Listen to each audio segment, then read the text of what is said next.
Muito bem, meus irmãos, eu estou muito feliz porque os irmãos que organizam esse culto, Família e Oração, me convidaram para compartilhar uma palavra com vocês. É comum que na última terça-feira do mês, um pastor amigo, um pregador visitante abençoe a nossa igreja, mas aprove ao Senhor fazer com que eu estivesse aqui hoje à noite. Eu sou grato por isso. Deus me propôs uma palavra ao coração, eu gostaria de compartilhar essa palavra com vocês. E para tanto eu gostaria de convidá-los a abrirem suas Bíblias comigo no Salmo 127. Salmo 127.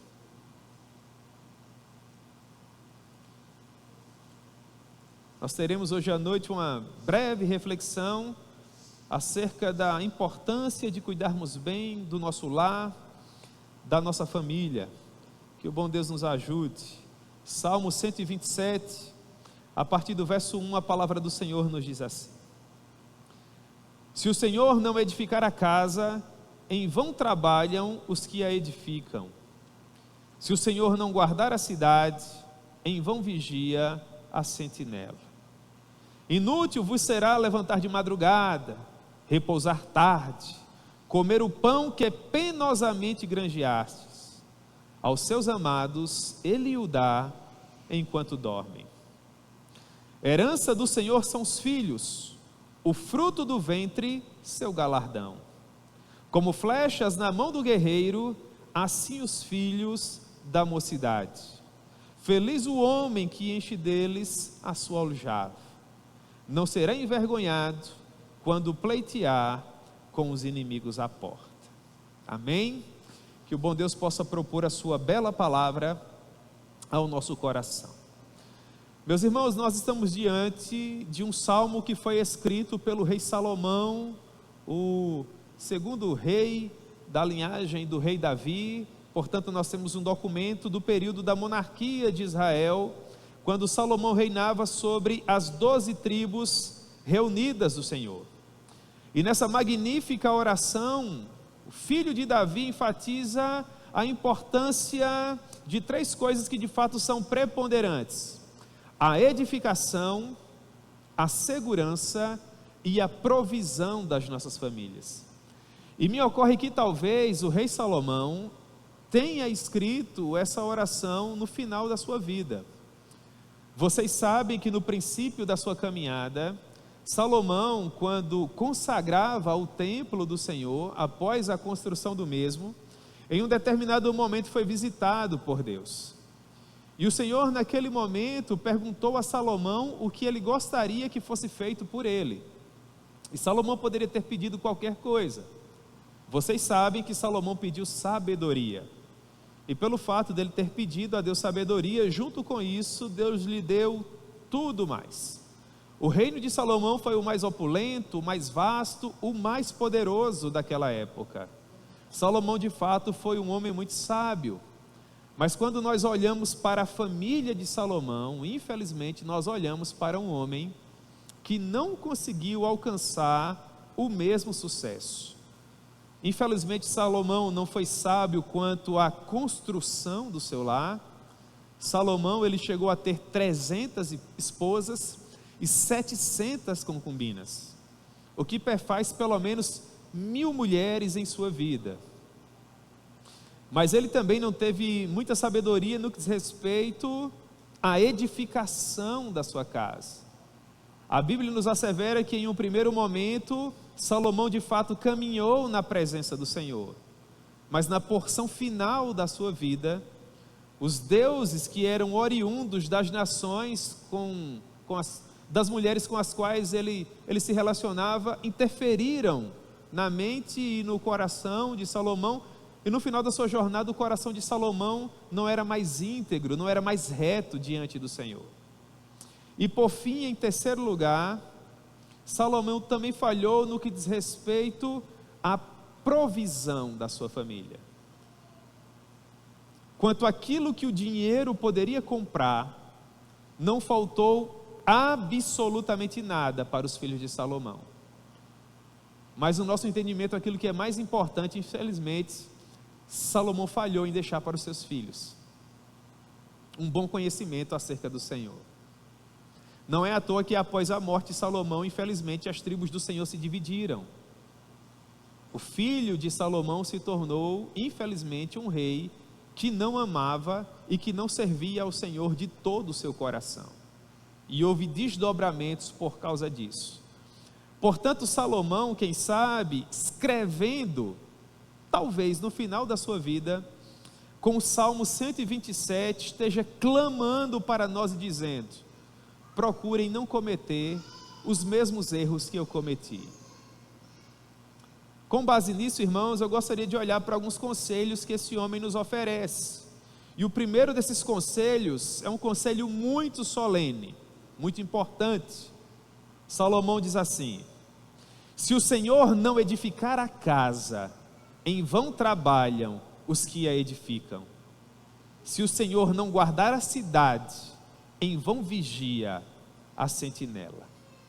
Percebam que Salomão destaca duas ações que são indispensáveis e que só podem ser realizadas efetivamente pelo Senhor. A primeira delas é a edificação do nosso lar, e a segunda é a base com que essa edificação será mantida para que a nossa família, a nossa casa, uma vez guardada, provida e protegida pelo Senhor, possa prosperar.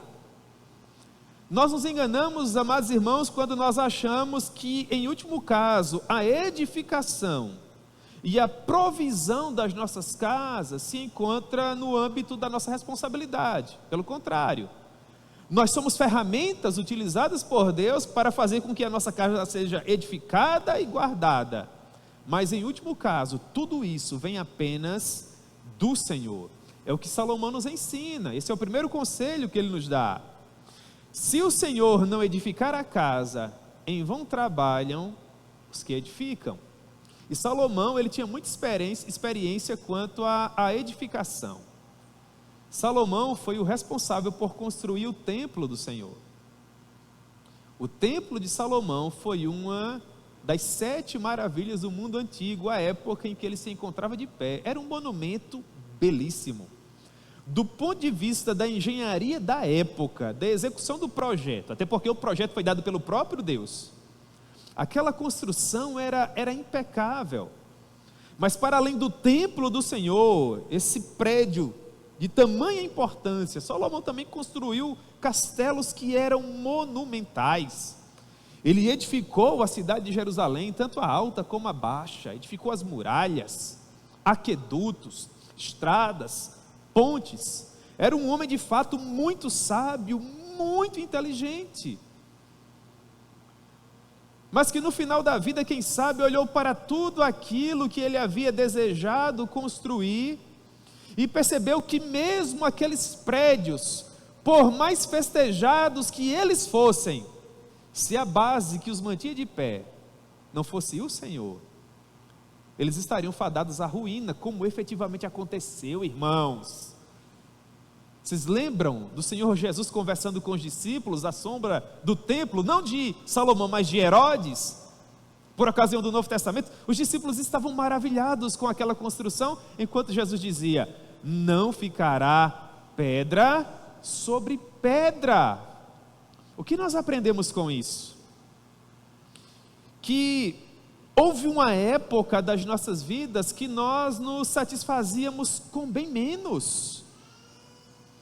Na época do papai e da mamãe, do vovô e da vovó, as pessoas entendiam que era chegado o momento do enlace matrimonial, do casamento, e por conta da dificuldade da época, elas se casavam com bem pouco. Se comparado à estrutura que nós temos nos dias atuais, mas era muito pouco mesmo. Contudo, quando nós comparamos a felicidade que aquelas pessoas fruíam naquela época com aquilo que nós temos experimentado nos dias atuais, parece que o menos é mais. Nós temos mais estrutura, mas menos felicidade. Nós temos mais objeto, mas menos prazer de usufruí-los. Nós temos mais recurso, contudo nós temos bem menos tempo, porque ao que parece, a maneira com que a sociedade da nossa época imagina bem-estar tem interferido de tal forma em nossa maneira de conceber os nossos relacionamentos, que nós passamos a estar muito mais preocupados em ter do que em ser. São verbos bem parecidos, mas uma letra faz toda a diferença. Uma coisa é ter, é possuir. Outra coisa completamente diferente é ser, é fazer parte, é pertencer.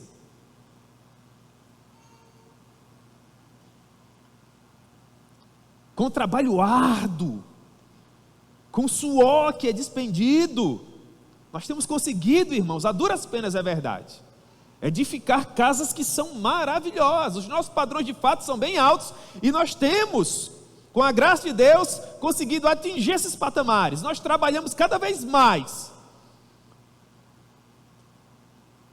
Nós temos em nossos quartos e cozinhas e salas e terraços e garagens cada vez mais.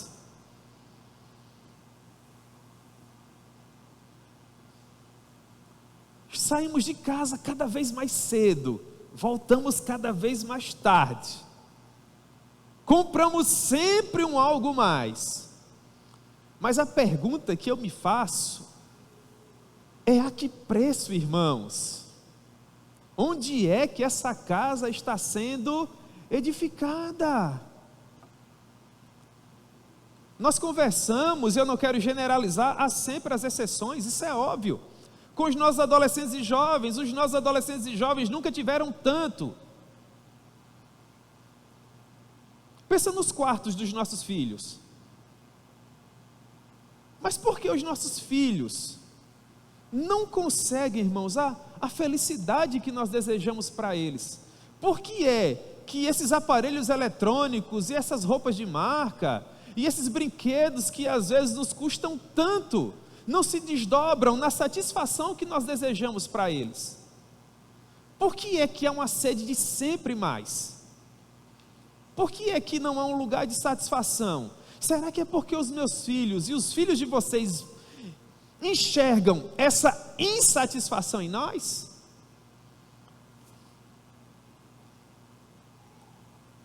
O fato é que, infelizmente, nós não temos conseguido guardar os nossos corações, e muitos de nós têm se tornado presas do consumo. Pessoas que estão perseguindo um padrão de vida tão elevado, que provavelmente ele nunca vai ser alcançado.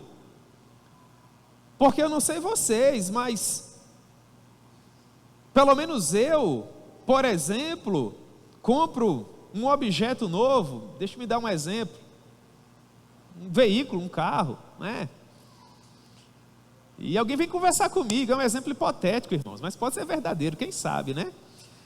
E aí vem o Divaldo, meu amigo querido de tantos anos, e fala: ô João, você comprou um carro novo, que bênção, glória a Deus. Eu: pois é, Divaldo, comprei, rapaz, olha que coisa preciosa, é 2025, e esse carro faz isso, faz aquilo, e isso, e aquilo outro. Ficaram aí algumas prestações, eu vou me esforçar, vou pagar, e quando eu pagar, Divaldo, eu já estou de olho naquele ali, que a partir desse eu vou tentar chegar nele. Perceba, acabou de chegar, eu estou falando com um dos meus melhores amigos, que acabei de comprar, é novinho. E na frase em que eu estou agradecendo a Deus, eu já coloco uma vírgula para dizer: mas virá o próximo. E eu já me coloco, irmãos, nessa performance infinita de trabalhar um pouco mais e de me esforçar um pouco mais, porque eu não encontro satisfação no carro que eu acabei de comprar. Estou com ele já pensando no próximo, que quem sabe eu vou me esforçar para ter. E isso tem interferido de tal forma na maneira com que nós temos nos relacionado, que tem enfraquecido os alicerces da nossa família. E Salomão, que foi muito mais rico que qualquer de nós um dia poderá ser, diz para nós: olha só, você pode se esforçar dessa maneira, eu falo com propriedade, palavras de Salomão: tudo é vaidade e correr atrás do vento. Se o Senhor não edificar a casa, em vão trabalham aqueles que nela edificam. E isso poderia, meus amados irmãos, ser alocado para muitas outras áreas da nossa vida. Pense, por exemplo, nas cerimônias de casamento que nós temos nos dias atuais. E perceba que eu prefiro usar a palavra cerimônia que a palavra festa, porque para mim casamento é um culto.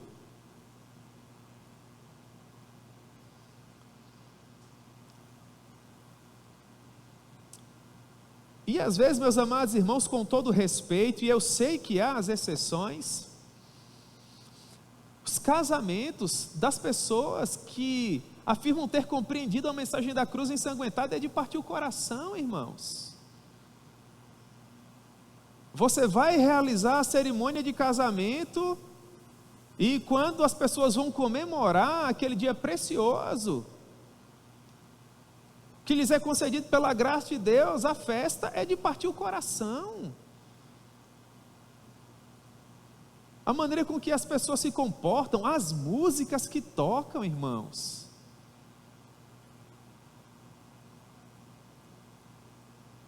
Pessoas que por ocasião da cerimônia estão batendo no relógio, porque se de repente passar 1 ou 2 minutos, vai perder o melhor horário para as fotos, vai prejudicar o trabalho daquela equipe caríssima que foi contratada. E eu sei que nós precisamos nos preocupar com o bolo e com os doces e com os salgados e com tudo mais que essas festas elas possuem. Tudo isso é importante, é para ontem na verdade, mas a pergunta que fica é: e o culto? E o que é devido a Deus? E a palavra que nós estamos empregando,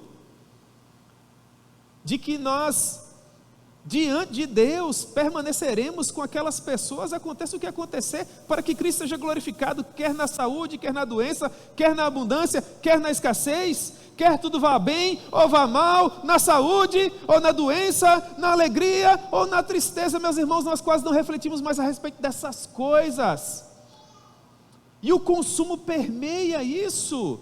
Nós não podemos correr o risco de trocar uma felicidade perene por um momento de alegria fugaz, para agradar a quem quer que seja.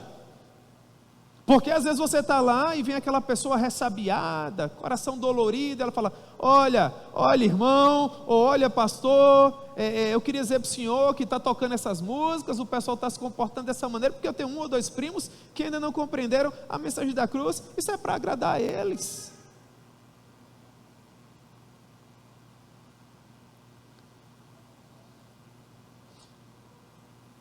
Os padrões da nossa época afetaram de tal forma a nossa maneira de conceber as nossas famílias, que quando nós não respondemos à altura daquilo que nos é ditado, nós achamos que estamos falhando, irmãos. Às vezes eu converso com papais e mamães extenuados, não tem tempo para os filhos. E no aconselhamento, você querendo descobrir o motivo daquela angústia tamanha.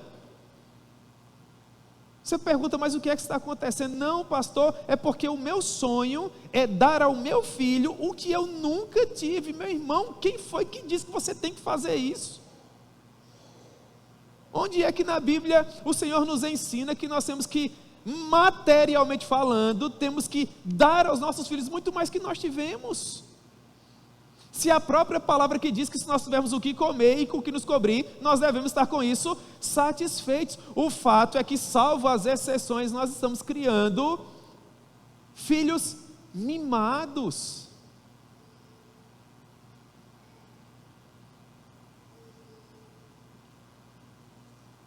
Que não encontram lugar de generosidade no coração, que se não receberem aquilo que desejam, vão ficar chateados conosco.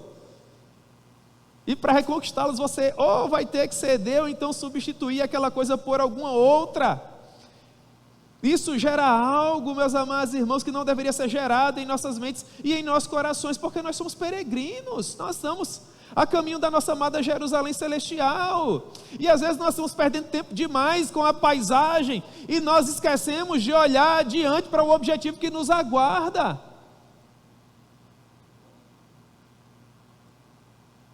Às vezes, no afã de tornar os nossos filhos os melhores cidadãos dessa terra, nós perdemos o objetivo de tornar os nossos filhos cidadãos dos céus.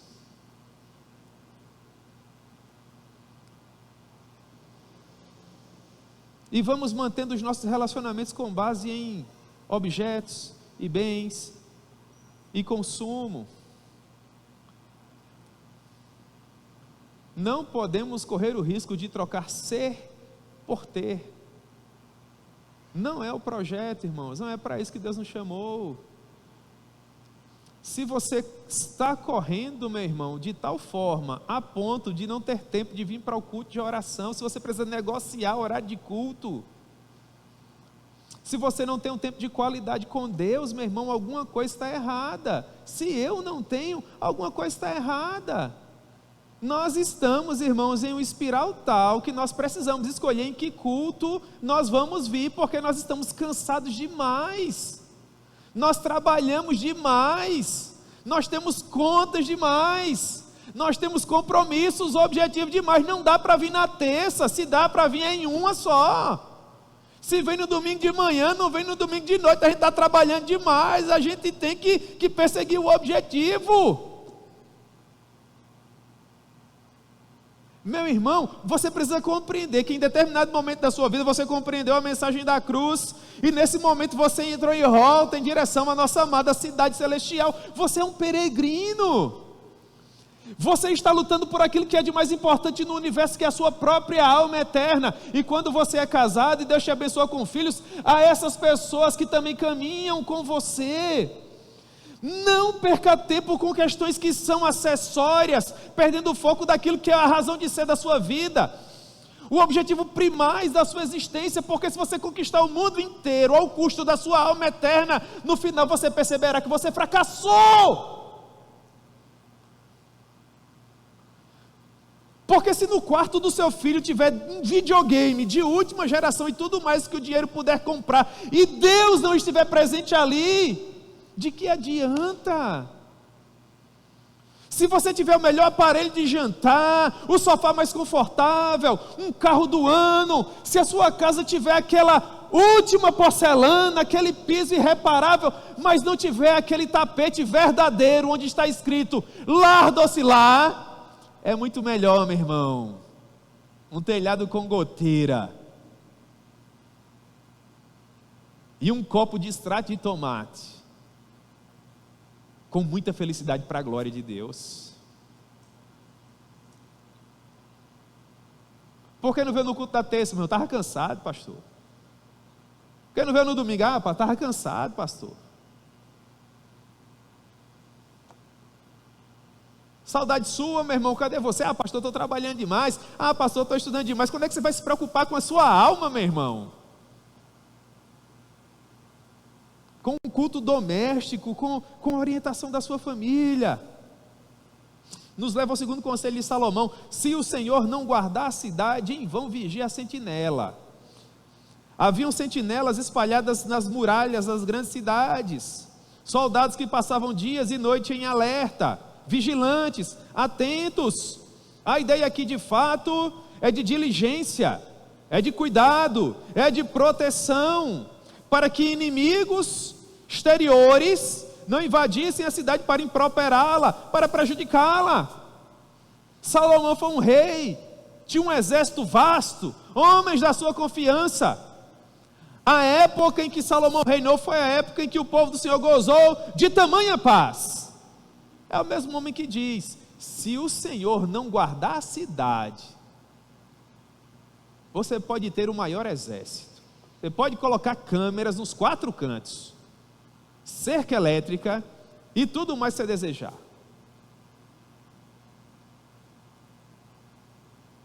Se o Senhor não guardar a cidade, em vão vigiar a sentinela. Quem protege é o Senhor. Salomão nos ensina que os homens são meros instrumentos nas mãos de Deus. Todo-Poderoso é o Senhor, fiel é o Senhor. Mas para além da ideia de guardar no sentido de proteger, há também aqui, irmãos, a ideia de não perder a visão, de não perder o foco. E essa segunda ideia, para mim, é sensacional. É como que se nas entrelinhas Salomão estivesse dizendo: se o Senhor não conservar a tua visão, em vão é o teu diploma. Se o Senhor não conservar o teu coração, em vão é o teu currículo elaborado. Não importa o conhecimento bíblico, teológico que você possua, as experiências que você já viveu, se o Senhor não guardar o seu coração do erro, se o Senhor não guardar os seus pés da queda, você não poderá permanecer no bom caminho. No livro do John Bunyan, há um personagem que me chama muita atenção, o nome dele é Ignorância.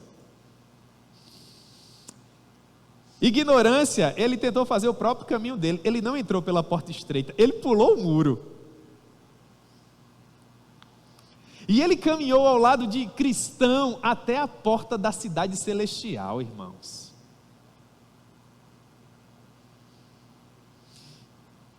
Você sabe o que é isso?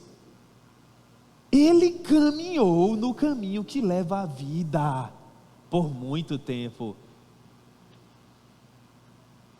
E ele viu a maravilhosa porta dourada. Você também a verá. E o rei da cidade perguntou a ele onde estava o convite. E ele disse que não tinha. Ele achava que estava correto. Ele estava correto na visão dele. E o Senhor o disse: aquele que não entra pela porta é ladrão e salteador. E cristão diz que ele jamais imaginaria que bem ao lado da porta do céu havia um verdadeiro atalho para a perdição eterna. Se Deus não guardar o nosso coração, irmãos, nós não saberemos o que será de nós amanhã. Não é porque você trabalha que você tem, meu irmão. Não é porque você é forte que você protege. Não é porque você tem olhos que você vê. Não é porque você tem ouvidos que você ouve. Tudo é graça. Se o Senhor não guardar a cidade, em vão vigia a sentinela.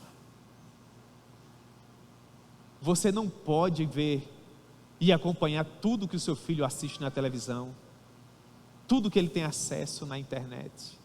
Você pode se esforçar e se desdobrar, mas quem é que guarda? É o Senhor.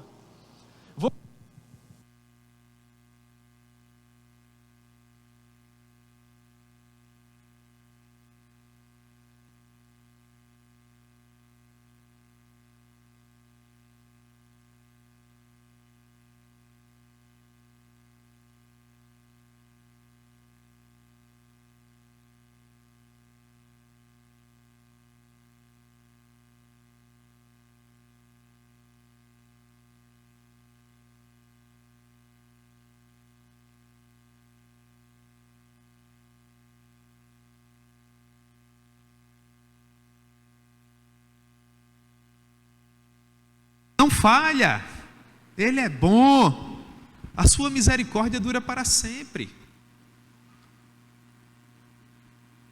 Jonathan Edwards fazia uma oração que me agrada muito. Ele dizia: ó Senhor, grava a eternidade nos meus olhos, não permita que eu perca o foco. Meus irmãos, nós precisamos voltar a orar para que Deus seja o provedor da nossa casa, para que Deus seja aquele que protege a nossa casa. Nós precisamos voltar a ter coragem de orar para que Deus nos abra uma porta de emprego e que nós possamos servi-lo, para que nós possamos ter tempo para a obra dEle, tempo para ver os nossos filhos crescer, para viver experiências com a nossa família. É de partir o coração, irmãos, pessoas que conhecem ao Senhor e que, desejosas de prover para suas casas, cuidar bem das suas famílias, entram numa fábrica com 18 anos, saem com 60, não viram os filhos, não viram os netos. Meus irmãos, eu creio que mesmo em meio a um mundo de tamanha dificuldade, onde as coisas nos custam tanto, Deus ainda pode realizar os seus milagres e permitir que nós tenhamos uma vida tranquila, onde nós vamos trabalhar como pessoas honestas, onde nós vamos nos esforçar para pagar as nossas contas, mas onde nós teremos tempo para louvá-lo e adorá-lo e para exercer o privilégio que Ele tem nos dado de educar os nossos filhos e ver as nossas famílias prosperar, porque é um princípio bíblico.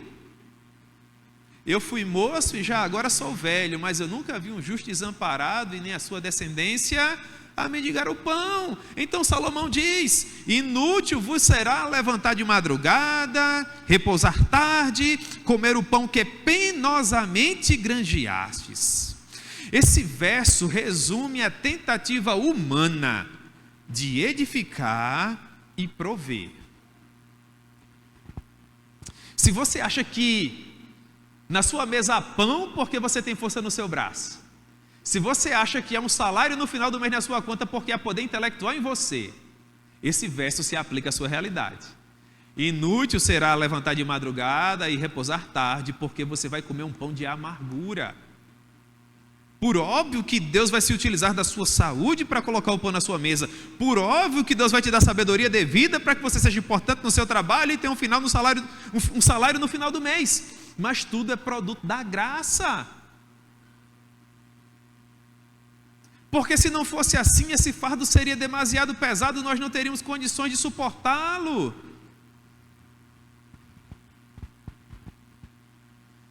Nós entraríamos, irmãos, em uma rota de colisão com a nossa saúde de uma maneira tal que tudo mais seria prejudicado. Porque nunca é suficiente para nós. Na verdade, nós precisamos ter uma ideia melhor do que significa ter uma vida próspera sobre a face da terra. No seu conceito, meu irmão, o que é prosperidade?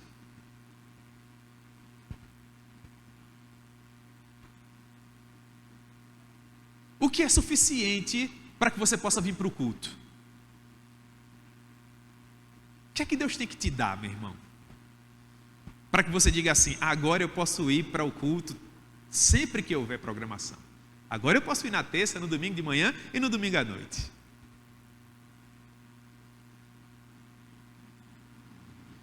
Nós precisamos ter uma melhor ideia do que significa vencer.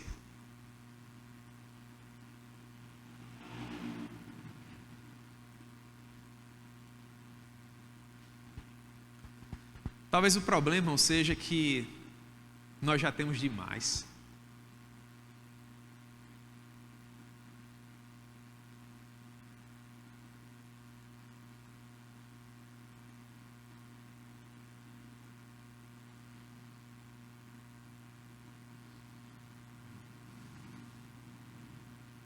Vai conversar com o pastor Carlos, internado num hospital específico para tratamento de câncer, lá no Rio Grande do Norte, num domingo à noite. Pergunta para ele onde ele queria estar. Mas o senhor queria estar lá com que sapato, pastor? De que marca? Um carro de que ano? Você está vendo, meu irmão, como às vezes o problema é outro. Lembro da minha filha Yasmin na UTI, eu dizendo para Deus: tira essa menina daqui, Senhor. Faça um milagre, meu Deus. Irmãos, eu ia resolver as coisas, comprar os medicamentos, e as pessoas vinham correndo atrás de mim na calçada. Ô moça, você deixou o carro aberto, ligado. E eu olhava para trás, irmãos, e o carro não estava nem estacionado. Eu parava em qualquer lugar, não estava nem aí se quando eu voltasse aquele carro estaria lá. Eu não estava preocupado com o sabor que a comida tinha, com as etiquetas das roupas que eu usava, com os horários que eu tinha que cumprir. Porque quando Deus de fato te ensina onde o seu coração deve estar, por mais que você tenha erros no futuro e perca o foco algumas vezes porque você é humano, você nunca mais vai esquecer, meu irmão, o que de fato é amar pessoas e usar objetos. Às vezes nós invertemos os polos, nós amamos os objetos e temos pouco tempo para as pessoas.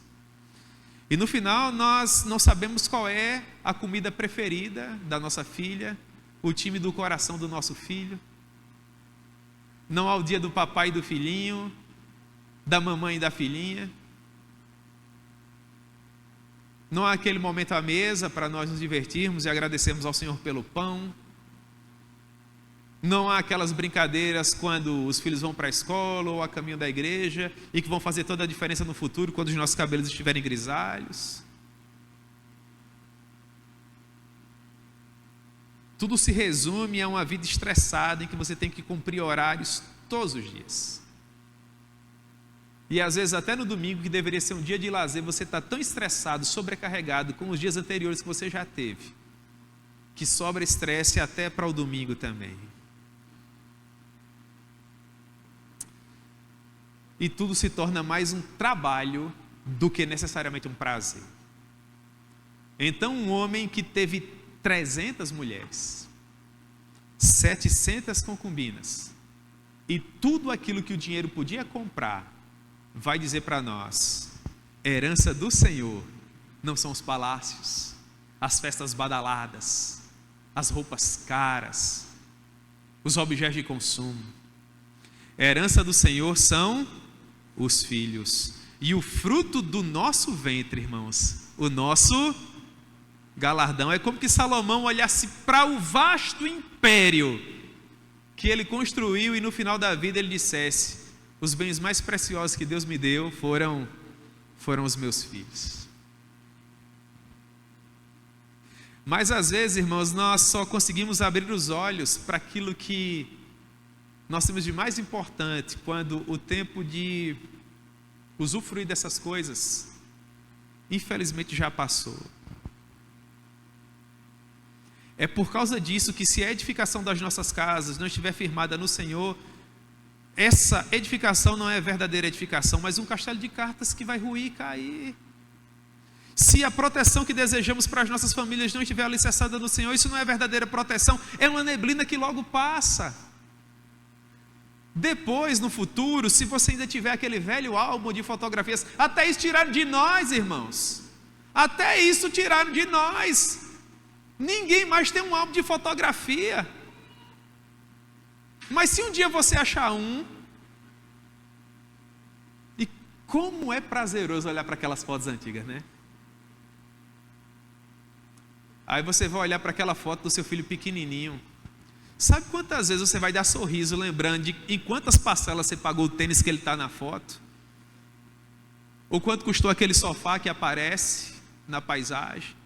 Você olha para uma foto dessa e você se emociona porque você vê aquele joelho arranhado, aquela janelinha no dente, o cabelo engraçado da época. Porque é isso que alegra o nosso coração, irmãos. Às vezes a gente fica estressado com o filho porque o Danone derramou no sofá, mas a alegria da vida é essa. Quem se importa com o preço do sofá? Bom mesmo é ter um filho para derramar Danone nele. Daqui a pouco eles vão crescer e vai demorar muito para eles nos visitar, irmãos. E vai ser isso que vai fazer falta. O barulho que estressa você hoje vai ser a falta que você vai sentir amanhã. Você vai sentir falta dos gritos, dos brinquedos espalhados, dele chamando o tempo todo, mas eles chamam sem parar, não é? Um dia você não vai ouvir mais, e vai ouvir, quem sabe, 1 ou 2 vezes por ano. Seus filhos vão preferir ir para Paris do que ir para a sua casa. Então, se você puder aproveitar, aproveite, coloque o seu filho no carro, vá tomar um sorvete com ele. Você não precisa ter uma conta bancária recheada, um carro do ano e a casa toda reformada para tomar um sorvete com o seu filho, para comer um pastel com a sua filha, para ir tomar uma água de coco com o seu cônjuge, para quem sabe reservar um dinheirinho no final do mês, para um jantar diferente. Isso, irmãos, mas nós não temos tempo, nós estamos estressados, nós estamos de cabeça quente. A nossa ideia de sair para fazer um lanche com a família perpassa um salão de beleza, uma roupa chique, um local bacana. E quando a gente finalmente termina de se estressar, nós não temos mais paciência para nada.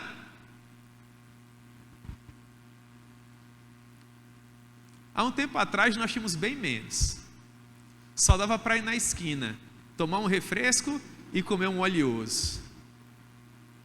E eu tenho saudade, irmãos. Ninguém tinha que ter uma roupa bonita, a gente só tinha mesmo o dinheiro do pastel. Então não tinha que dar chapinha, escovinha, não tinha que botar gravata, paletó, senão não comia. E a gente ia a pé e voltava a pé.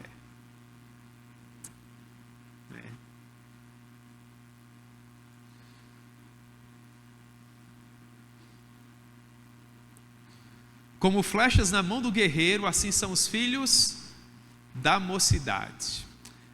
As flechas são instrumentos assim bem peculiares. Em primeiro lugar, quem utiliza a flecha precisa dela sempre junto. Não adianta nada uma flecha do outro lado. A flecha tem que estar bem ao lado da mão do guerreiro, senão ele não vai conseguir usar. Da mesma forma, o Senhor nos ensina que os nossos filhos precisam estar próximos de nós. Não há correria diária que justifique a nossa ausência.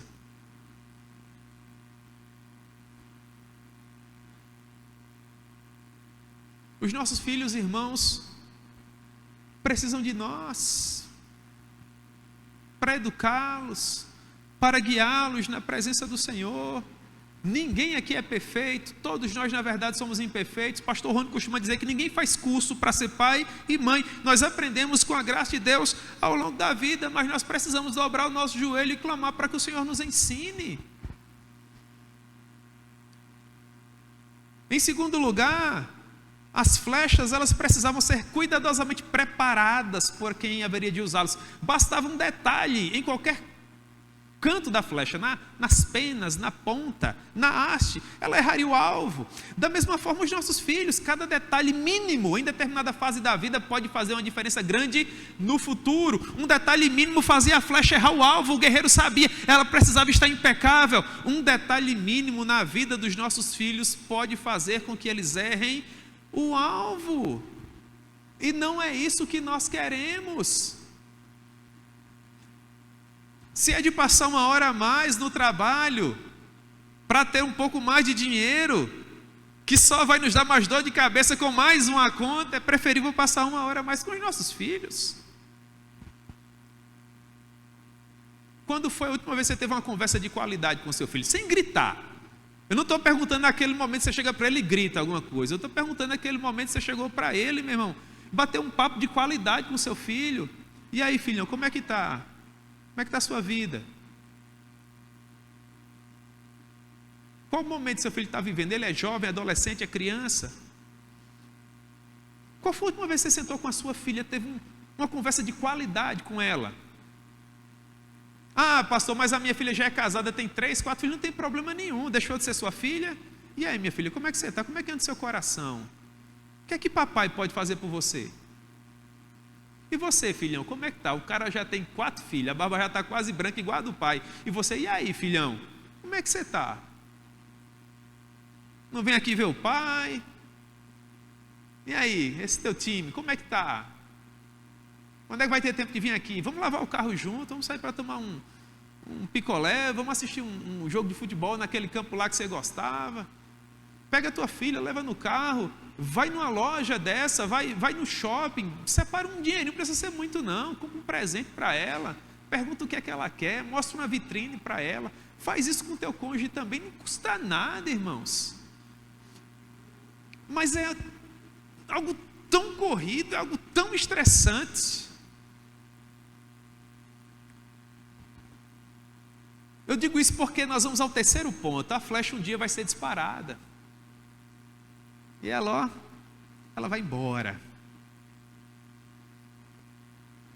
E é difícil recuperá-la, é difícil trazê-la de volta. E ela vai viver as experiências dela, né?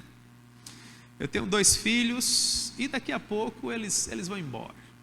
Mas Deus, ele foi muito generoso comigo, porque nessas indas e vindas em tantas bibliotecas e caminhando com tantos irmãos preciosos e ouvindo tantas pregações, irmãos, eu creio que Deus me concedeu um milagre de poder ver os meus filhos crescer, de poder caminhar com eles, né? Viver o dia do papai e da filhinha, jogar futebol com meu filho num final de tarde, no campinho lá, por trás de casa, cheio de espinho, irmãos. É uma coisa preciosa. É uma coisa preciosa, irmãos. É um tênis furado, uma bola murcha. E para agradar a filhinha é 10 ou 15 reais. Aí você toma um sorvete, compra um prendedor de cabelo e volta para casa.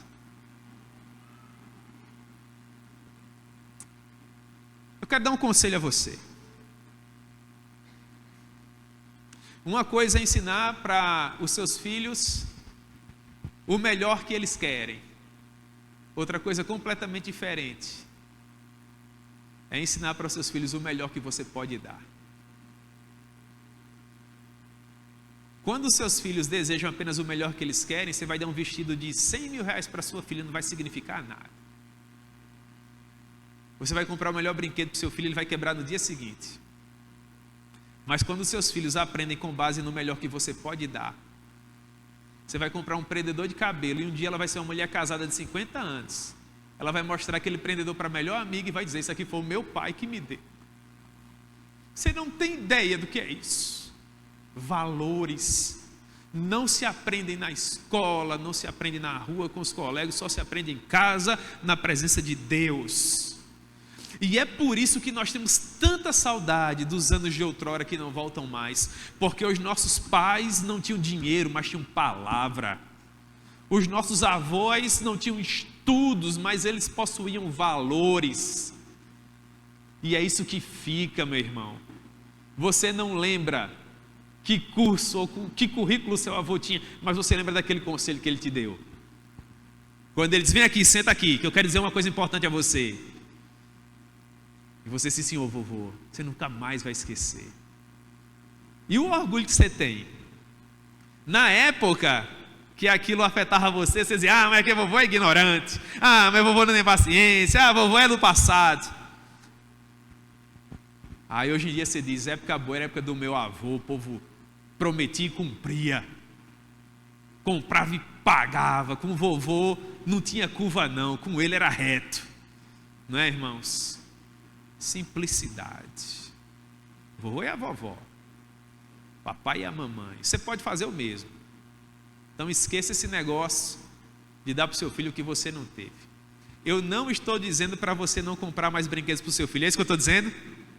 Eu estou dizendo para você priorizar valores, para você priorizar a palavra de Deus, para você priorizar convívio, certo? Os próximos dias eu quero que vocês me encontrem aqui na igreja e digam para mim: pastor, eu fui jogar um futebol com meu filho, viu, depois daquele dia lá. Pastor, está na minha agenda o dia do papai e da filhinha, do papai e do filhinho, o dia da mamãe e da filhinha, né? Da mamãe e do filhinho. Uma conversa de qualidade. Pastor, eu sentei com meu filho, conversei com ele, um tempo precioso, né? Se faz tempo que você não tem essa conversa, se seu filho está longe de você, manda uma mensagem para ele hoje, dá uma ligadinha, né? Só para dizer que eu amo você. Você é o meu orgulho. Você é o meu legado. Você é a minha herança, presente que Deus me deu. Feliz é o homem que enche a sua casa de filhos. Esses filhos podem ser espirituais, viu, irmãos? Essas pessoas preciosas que Deus coloca do nosso lado para caminhar conosco. Essas pessoas não vão sentir falta de nada se porventura um dia a dificuldade chegar. Então, você não será feliz amanhã, tampouco você foi feliz ontem. Com a graça de Deus, você é feliz com aquilo que você tem agora. Esse culto vai terminar.